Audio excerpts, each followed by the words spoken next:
અમીરગઢમાં railway વિભાગની ગંભીર બેદરકારી છતી થઈ છે।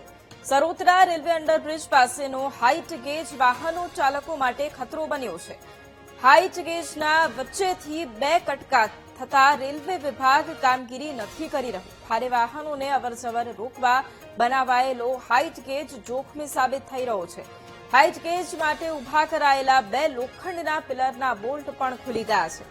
ઘણા સમયથી હાઇટ ગેજ જોખમી અને છતાંય રેલવે વિભાગ બેદરકાર છે। જવાબદારો શું કોઈ અનિચ્છનીય ઘટનાની રાહ જોઈ રહ્યા છે?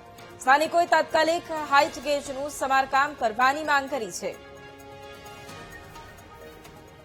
અમીરગઢ તાલુકાના સરોતરા રોડ પર જે ટીએફસી લાઈન રેલવે નીકળેલ છે, જે આ રેલવે લાઈનના અંડરગ્રાઉન્ડ જે બ્રિજ બનાવેલ છે, આ બ્રિજની અંદર નીચે જે વાહનો નીકળતા હોય છે તે વાહનો માટે જે ઓવરગેટ બનાવવામાં આવેલ છે, જે ઓવરગેટ જે તૂટી ગયેલ છે, 1 મહિનાથી વધારે ઓવરગેટ તૂટી ગયેલ છે, જે અહીંથી મોટા વાહનો પસાર થતા હોય છે અને આ ડીએફસી લાઈનની બેદરકારી છે। તાત્કાલિક ધોરણે કામકાજ કરવામાં આવે।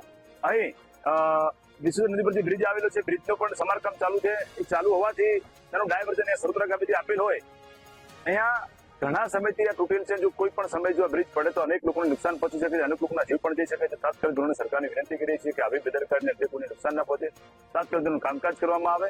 અને આ અંડરગ્રાઉન્ડ બ્રિજ એ રાજસ્થાન અને ગુજરાતના જોડતો બ્રિજ છે। એ દિવસે હજારો વાહનો નીકળતા હોય છે, જેથી કરીને વિનંતી કરીએ તાત્કાલિક કામકાજ કરો।